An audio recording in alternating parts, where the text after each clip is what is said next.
Bienvenue sur Podcast du Surnaturel. J'espère que vous êtes prêts pour une nouvelle aventure dans le paranormal. Oh oui, toujours prêt. N'oubliez pas de vous abonner à la chaîne pour plus de frissons et d'épisodes. Absolument. Ne ratez rien des prochaines explorations.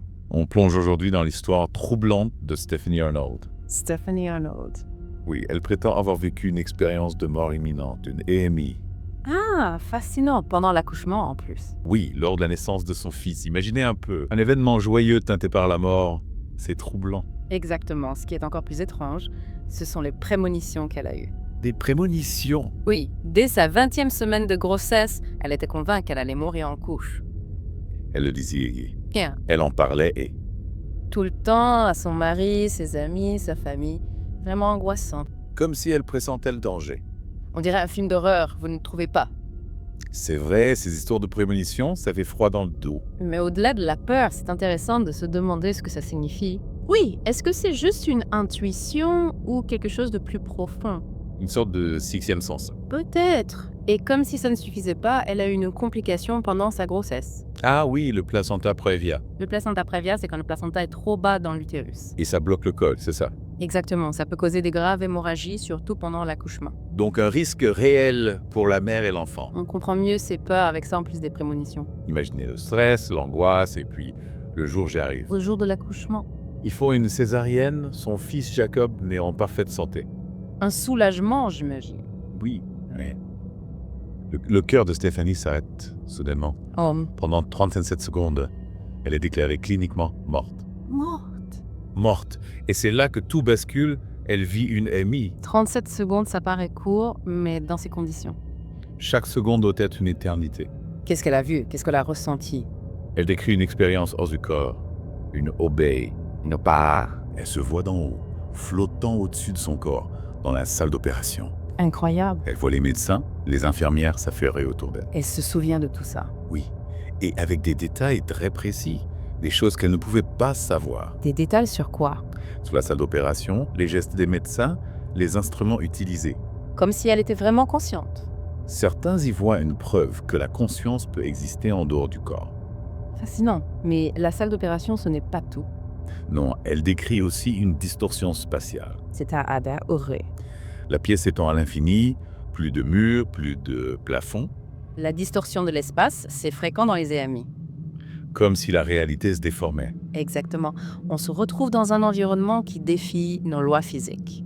Et là, attention, elle dit avoir vu des esprits. C'est des esprits, tout. Sa grand-mère et son oncle, tous deux décédés. C'est souvent rapporté dans les EMI, cette rencontre avec des défunts. Une vision réconfortante ou une hallucination? Qu'en pensez-vous? Difficile à dire. Certains y voient une preuve d'un au-delà, d'autres un phénomène neurologique. Le mystère reste entier pour l'instant. On va creuser tout ça ensemble, après la pause. Une question qui hante l'humanité depuis la nuit des temps.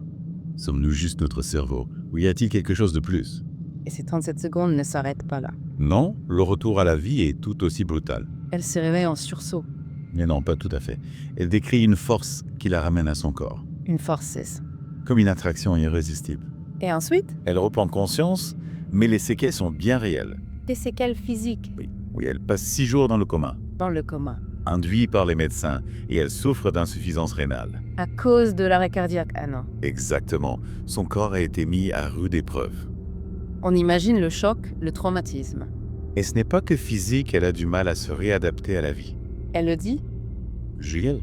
Oui, elle dit que le monde lui paraît différent. comme étranger. Oui, comme s'il n'était plus à sa place. C'est compréhensible après une telle expérience. Comment retrouver une vie normale après avoir frôlé la mort? Et vu l'au-delà, peut-être. Beaucoup de témoignages des amis parlent de ce décalage, Un sentiment d'être déconnecté. comme si la réalité avait perdu de son sens. C'est le paradoxe des MI, terrifiante et transformatrice à la fois.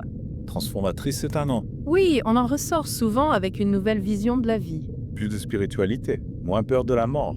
On relativise face à l'immensité de l'univers. Revenons aux prémonitions. Comment expliquer cette intuition?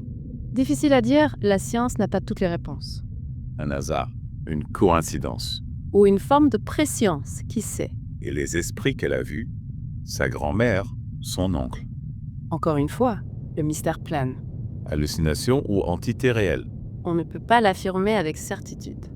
Mais ces rencontres sont souvent décrites comme apaisantes. Un réconfort face à l'inconnu, Peut-être un mécanisme de défense du cerveau. face à la mort, pour nous aider à accepter l'inacceptable. Ou alors, la preuve que la conscience survit au corps.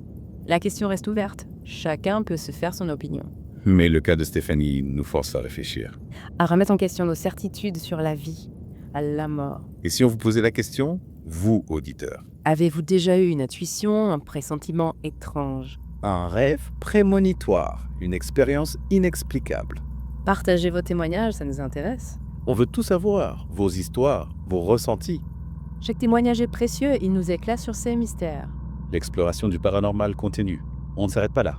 On est juste au début du voyage, il reste tant à découvrir. Le monde est vaste, plein de mystères, d'énigmes. Et l'esprit humain encore plus. On a tous cette petite voix intérieure, cette intuition. Parfois on l'écoute, parfois on l'ignore. Et si on s'arrêtait un instant pour l'écouter? Qu'est-ce qu'elle nous dit? Vous, nos auditeurs, avez-vous déjà vécu quelque chose de similaire?